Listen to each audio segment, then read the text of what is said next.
G20 का सम्मेलन भारत में हो रहा है और भारत इसकी अध्यक्षता भी कर रहा है। लेकिन कांग्रेस पार्टी को इससे बड़ी नाराजगी है। कांग्रेस पार्टी बड़ी परेशान है और परेशान हो भी क्यों ना, क्योंकि भूरी काकी को इसमें न्योता नहीं दिया गया है। अब आप कहेंगे कि भूरी काकी को न्योता क्यों दिया जाए, क्या वो पूर्व प्रधानमंत्री हैं या किसी पार्टी की अध्यक्ष हैं? तो आपको ये वीडियो देखना चाहिए। एक बार आप वीडियो देख लीजिए, फिर बात करते हैं।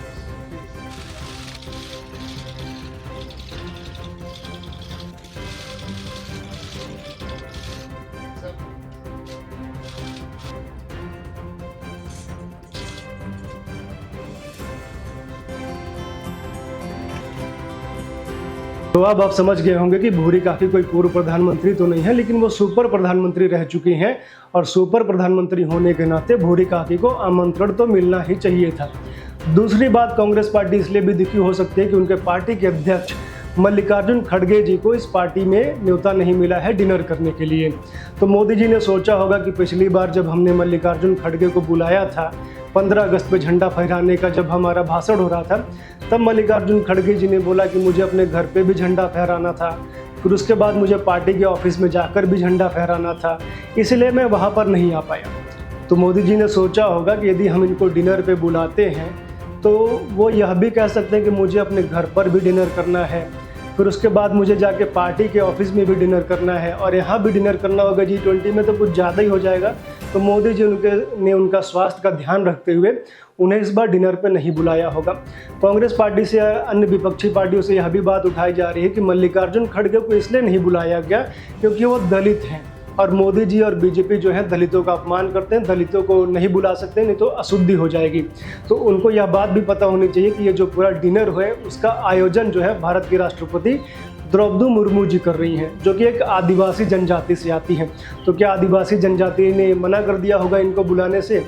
अब रही बात राहुल गांधी की, कि हाँ, राहुल गांधी यदि देश में होते तो उन्हें बुलाया अवश्य जा सकता था डिनर के लिए, लेकिन अभी वो जो है विदेश में व्यस्त हैं, राष्ट्र विरोधी शक्तियों के साथ व्यस्त हैं, यह बताने में व्यस्त है कि किस प्रकार से भारत में अल्पसंख्यकों पर अत्याचार हो रहा है, किस प्रकार से चाइना जो है भारत से कहीं आगे निकल गया है और भारत को चीन से सीखना चाहिए।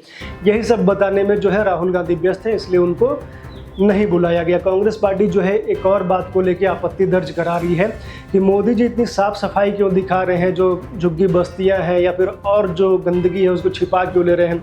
तो उनका कहना है कि गंदगियों को दिखाना चाहिए और यदि उनके हिसाब से चले तो मुंबई में जो धारावी की बस्ती है, विदेशी मेहमानों को वहीं पे ले जाके जो उनका स्टे 5 स्टार होटलों में किया जा रहा है, वह धारावी बस्ती में ले जाके उनको स्टे दिखाना चाहिए था, तभी तो वो असली भारत को देख पाते उनके हिसाब से। और उनकी बात में यदि आप देखें तो मैं एक मजाक में कहूँ तो सत्यता भी है, क्योंकि जिस प्रकार से एक मूवी आई थी स्लमडॉग मिलियनेयर, उसमें जिस प्रकार की भारत की गंदगी को दिखाया गया था और उस फिल्म को जो है ऑस्कर मिला था, तो कांग्रेस वाले सोच रहे होंगे कि इस प्रकार से भारत की गंदगी को दिखाएंगे, भारत की गरीबी को दिखाएंगे, तब जो है हम विदेशों से हमें ज़्यादा फंडिंग मिल सके, ज़्यादा पैसे मिल सकते हैं। जिस प्रकार से भारत की गरीबी को बेच के, भारत की गरीबी को दिखा के राजीव गांधी फाउंडेशन को चाइना की कम्युनिस्ट पार्टी से फंडिंग मिलती है, तो ये लोग सोच रहे होंगे कि यदि हम लोग दिखा देंगे कि हम एकदम अमीर हैं तो हमें कौन फंडिंग करेगा, हमें कहाँ से पैसे मिलेंगे। इसीलिए जब भारत में कॉमनवेल्थ गेम्स हुए थे तो कांग्रेस पार्टी ने उसमें भी गरीबी दिखाने का प्रयास किया था और जो टॉयलेट्स वगैरह हैं वो उसमें बहुत गंदगी देखी गई थी और उसमें काफ़ी जो है करप्शन देखने में आया था। कांग्रेस पार्टी को इस बात पर भी नाराज़गी है कि ओमान से या जो मुस्लिम देशों से राष्ट्राध्यक्ष आ रहे हैं तो उनके सामने नाच गाना क्यों किया जा रहा है, क्योंकि वो मुस्लिम हैं, उन्हें नाच गाना नहीं पसंद आ सकता है, इस्लाम में नाच गाना हराम है, तो उनके सामने नाच गाना, वो भी चेहरा खुला करके क्यों नाच गाना हो रहा है। तो कांग्रेस पार्टी के प्रवक्ताओं के अनुसार तो फिर बुर्का डांस उनके लिए करा देना चाहिए था, तो मोदी जी नहीं करा रहे तो हम करा दे रहे हैं। आप एक बार देख लीजिए उनका बुर्का डांस। Dancing wearing a बुर्का।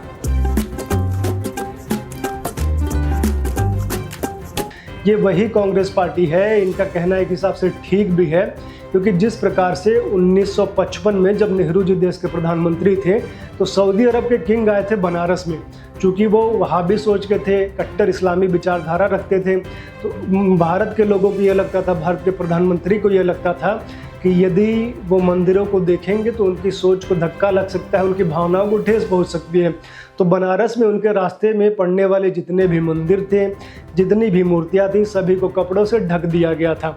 और इसी बात को लेकर बनारस के एक कवि ने बोला था, जिसका नाम था नजीर बनारसी, अदना सा गुलाम उनका गुजरा था बनारस से, अदना सा गुलाम उनका गुजरा था बनारस से, मुंह अपना छिपाते थे काशी के सनम खाने। यहाँ पे जो सनम खाने हैं उसका तात्पर्य जो है मंदिरों से था। ये स्थिति थी नेहरू जी के समय में। तो यही कांग्रेस पार्टी के लोग चाहते हैं कि जो भारत की संस्कृति है, भारत की पहचान को उन्हें दिखाया जाए। चूँकि वो ओमान के हैं, मुस्लिम राष्ट्र के हैं, तो उनके सामने बुर्का डांस किया जाए और बुर्का वाला ही उनके सामने दिखाया जाए। लेकिन उन्हें इस बात का पता होना चाहिए कि भारत अब बदल गया है, भारत अपनी संस्कृतियों पर गौरव कर रहा है, अपनी पहचान को उभार दे रहा है।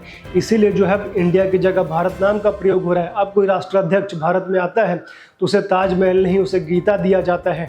और अब भारत में कोई किसी देश के राष्ट्राध्यक्ष आते हैं तो उसे अब ताजमहल नहीं घुमाया जाता है, या केवल दिल्ली और एनसीआर घुमा के नहीं भेजा जाता है, उसे बनारस की गंगा आरती दिखाई जाती है, उसे प्रयागराज के घाट दिखाए जाते हैं, उसे बनारस की उसे पूरे भारत की संस्कृति दिखाई जाती है। और अभी जो ब्रिटेन के राष्ट्रपति ऋषि सुनक भारत आए हैं तो उनका जो स्वागत है जय सिया राम से किया गया है। और ऋषि सुनक इसी भावनाओं से ओतप्रोत होकर, क्योंकि भारत जो है अपनी संस्कृति को आगे बढ़ा रहा है, तो उससे प्रभावित होकर वो कह रहे हैं कि जब तक मैं भारत में हूँ, मेरा जो शेड्यूल है काफ़ी व्यस्त है, लेकिन फिर भी मैं समय निकाल के किसी ना किसी मंदिर में तो अवश्य जाऊँगा। और वहीं दूसरी तरफ कांग्रेस पार्टी के लोग हैं, वो एक कहते हैं कि मुझे तो मंदिर में घुसने नहीं दिया जाता है। कांग्रेस पार्टी के जो कर्नाटक के जो वहाँ पे मुख्यमंत्री हैं सिद्धारमैया, वो कह रहे थे कि जब मैं केरल के एक मंदिर में गया तो मुझे शर्ट उतारने को बोला गया, तो ये मुझे अच्छा नहीं लगा, इसलिए मैंने मंदिर से बाहर से ही जो करना था कर लिया। तो उनको यह बात नहीं पता है कि केरल के उस मंदिर में जो भी जाता है, जो भी हिंदू धर्मावलंबी जाता है, तो वहाँ पे एक परंपरा है कि शर्ट उतार के ही लोग जाते हैं। अब इनको ये जो है भेदभाव लग रहा है, तो ये कांग्रेस की सोच है। और कांग्रेस लगातार G20 को छोटा दिखाने का प्रयास कर रही है, चाहे वो बर्तन के मामले में जो सोने चांदी के बर्तनों की बात हो रही है कि सोने चांदी के बर्तनों में भोजन कराया जा रहा है, तो उन्हें ये बात पता होनी चाहिए कि ये जो चांदी के तो बर्तन है ठीक है, लेकिन सोने के बर्तन नहीं है, उसमें सोने का वर्क है। जिस प्रकार से हम लोग काजू कतली वगैरह कोई भी मिठाई खाते हैं तो उस पर जो एल्युमिनियम का वर्क होता है, चांदी का वर्क होता है, तो वही चांदी के वर्क में भोजन कराया जा रहा है। और विदेशी मेहमान आए हैं, पूरे विश्व के लोग आए हैं, भारत को जो देख के जाएंगे वही जाके बताएंगे, तो इतना बनता है। लेकिन गांधी परिवार को, कांग्रेस परिवार को लगता है कि ये जितने भी राजशाही है, जो ठाट वगैरह है, उनके लिए ही बनी है। इसीलिए राहुल गांधी का जो जन्मदिन है वो प्लेन पे मनाया जाता है। राजीव गांधी अपने परिवार के साथ छुट्टियां मनाने जाते हैं तो एयरक्राफ्ट कैरियर पे मनाने के लिए जाते हैं।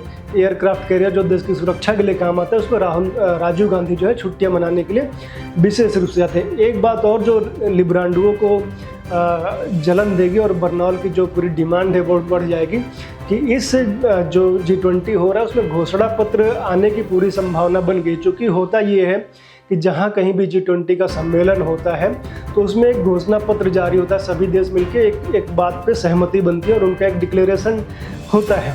लेकिन हो यह रहा था क्योंकि चूँकि यहाँ पे G7 के कई सारे देश हैं और रसिया भी आ रहा है और रूस यूक्रेन का युद्ध चल रहा है, तो G7 के देश ने एक तरह से डिक्लेरेशन में ये चाहते हैं कि रूस की लताड़ लगाई जाए, रूस की भर्त्सना की जाए और रूस को ऐसा दिखाया जाए कि उसने यूक्रेन पे आक्रमण किया, वो आक्रमणकारी है।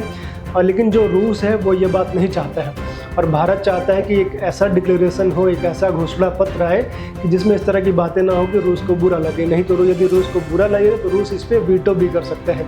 तो उससे होगा ये कि घोषणा पत्र जारी नहीं हो पाएगा। और अभी तक जितने G20 भी हुए हैं, कहीं भी हुए हैं, तो सभी का घोषणा पत्र जारी हुआ है। यदि इसमें नहीं होता है तो एक तरह से भारत के लिए अच्छा नहीं होगा। और जो लेफ्ट लिबरल हैं वो इस बात को भी उठा रहे हैं कि चूंकि चीन के राष्ट्रपति शी जिनपिंग भी नहीं आए हैं तो ऐसे ही इसमें कुछ महत्व कम हो गया है।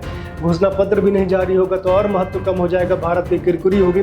तो उनके इन्फॉर्मेशन के लिए बता दें कि घोषणा पत्र होने कुछ ही देर में जारी होने वाला है। और ये जो रूस और G7 देशों के बीच तनातनी चल रही है, मोदी और इनकी टीम ने ऐसा मैनेजमेंट किया कि घोषणा पत्र जारी होने वाला है, जो कि एक बहुत बड़ी सफलता इसको कहा जाएगा। जिस प्रकार से रूस और अन्य देशों के बीच में तनातनी थी, रूस के राष्ट्रपति व्लादिमीर पुतिन के विरुद्ध जो है अरेस्ट वारंट भी जारी कर दिया गया था। तो आप सभी को ये वीडियो कैसा लगा? पहली बार आप लोग आए हैं तो चैनल को सब्सक्राइब कर लीजिए, वीडियो अच्छा लगे तो शेयर और लाइक कर दीजिए और आप लोग जुड़े रहिए, देखते रहिए प्यारा भारत। धन्यवाद, नमस्कार।